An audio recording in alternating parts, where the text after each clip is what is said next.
When I was growing up, yard sales were common in my neighborhood. And it was also a great way to see the neighbors and for the community to come together. And I remember my parents would give me and my brothers some money, and then we would go to house to house to house. And the thing about yard sales is that you always get that one person who's really too intense about the yard sale because everything on the table is a prized possession of theirs. So, you pick something up and you go, I'll give you $5. $5? $5? This belonged to my great-great-great-great-great-great-great-great-grandfather. This is at least $10. It's like, all right, calm down. Got it, right? But the thing about that as well is that it's amazing to see not only what people have accumulated throughout their lives, but also what they're willing to give away. Because it's in that moment, whether it's by choice or someone encouraging them to, they realize that they no longer need to possess what is in front of them, what is on the tables. Instead, they feel confident to give it away to someone else so that it may become theirs, because they may need it now more than they need it. In our gospel today, we hear about a man who approaches Jesus. And the initial response, the initial reaction to this man is that he kneels down right in front of Jesus. And this man asks nothing about who Jesus is, doesn't know anything really about from what he's heard, that he's a great teacher, that he's a great healer, and there's just things about him that's hard to explain. But unlike many of the people who try and go after Jesus in the gospel, who are not his disciples, this man is not looking to accuse or question or trying to trap Jesus. He's asking an honest and sincere question. Good teacher, what must I do to inherit eternal life? And Jesus' response is confusing. Mark notes that he asks, why do you call me good? Seems like a rather odd response to a question like that. Sounds like Jesus is making it about himself, but he's not. Jesus is not denying that he is good or that he is in fact God. It's the fact that in everything Jesus says and does, he sees himself as a servant. The Son of Man came not to be served, but to serve. Everything Jesus does is for the glory of his Father. Nothing he says and does is without his Father willing it. His Father sent him into the world to bring the good news of the gospel. So in this way, Jesus is not selling himself short, but he's encouraging this man to buy into the invitation to follow him. And that is the same thing for us. Because as we hear, the man, Jesus lists some of the commandments. And the man goes, well, I haven't committed adultery, and I haven't stolen anything, and I've honored my father and my mother. And Jesus goes, that's good. That's really good. But there's still something lacking in you. There's still something that's holding you back from me. And that can be the same. We can look at the commandments, and we can look at the teachings of the church, and we can say in our mind or even our hearts that we believe what the church says or what Jesus says. But then what is holding us back in our relationship with him? What is something within us, even if it's a good quality, something that we possess? We're good, or we're kind, or we're patient, or we show courage. Jesus goes, but then you're not patient with me. When you want to come to me, you don't show as much courage as you do something else. Or you're happy in some ways, but then you're not happy when you come and talk to me sometimes. Why is that? Why? Is it because every single time I'm not giving you exactly what you want? Have you thought to yourself, or have you even prayed in a moment that I'm preparing something even better for you? That I am working behind the scenes that you don't even realize is happening around you?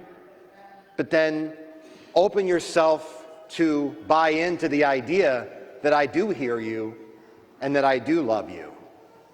And so we go back to the gospel, and the thing that is holding this man back, and Mark notes it, is that he has many possessions. He's rich. But notice the exact word that is used when this man is encouraged by Jesus to sell what he has and follow him. It says that the man went away sad. He was sad, not disappointed, not angry, sad. So it's not that he doesn't want to follow Jesus. It's the fact that he recognizes he has to do something dramatic. He has to change his life in order to follow him. And this way, the things that we possess in our lives, they are to be used as gifts. We are to use them in every way possible to follow Jesus.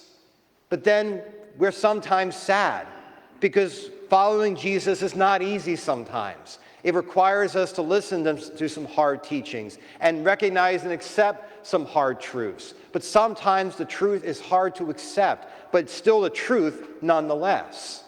And then when it comes to literal money and possessions, God does not do away, or it's not that he doesn't like people that have money and possessions. It's only when people make money and possessions their God.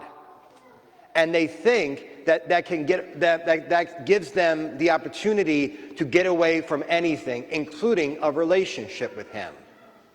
But still, the theme of this gospel is that radical commitment that Jesus is asking us to buy into. And this radical commitment we find most commonly in the life of the church through the priesthood and religious life. But then also today, marriage is also a radical commitment, because marriage is not looked at the same today as it was 30, 40, 50 years ago. But still, having that call to the priesthood and religious life, we can look at that and think, we can look at that and say, well, that person's really brave, or they're really courageous for wanting to be that way, or wanting to accept that call from God. But then I've heard it from parents and seminarians and also brother priests. Oh, I can't believe that you would do that. What are you doing becoming a priest or a sister? You're wasting your life. Why would you ever do that? You're selling yourself short. But then we hear about examples throughout even recent history.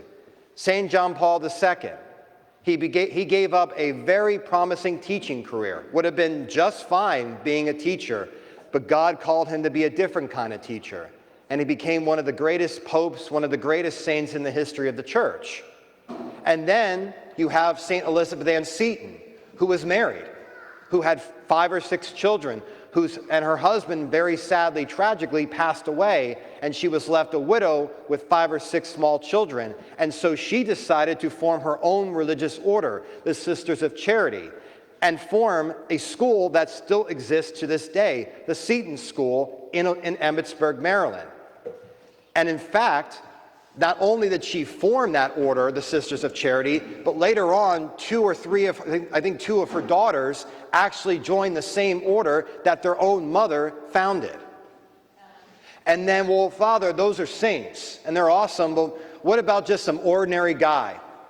I gotcha. Chase Hildenbrick. Chase was a seminarian when I was at Mount St. Mary's, and he was a former professional soccer player. Actually played for the New England Revolution, actually was going to play in the World Cup for Team USA. And the running joke around the seminary was that it just never seemed that Chase was getting ordained. It seemed like they kept pushing back his ordination date, because every year the Mount did 3 other seminaries in a soccer tournament. So having a former professional soccer player we won every single year, obviously, but it just seemed like he was just never getting through the seminary until they finally said, okay, that's enough. But the thing about that was, and you can still look it up on YouTube, there was a Fox News interview that when he first announced that he was going to be leaving his team, his career, and joining the seminary. And the lady who's interviewing him goes, Chase, you're giving up this fame and this fortune and the money and the endorsements. You get married, your wife and your kids are going to be set for life, for generations. Why are you doing this?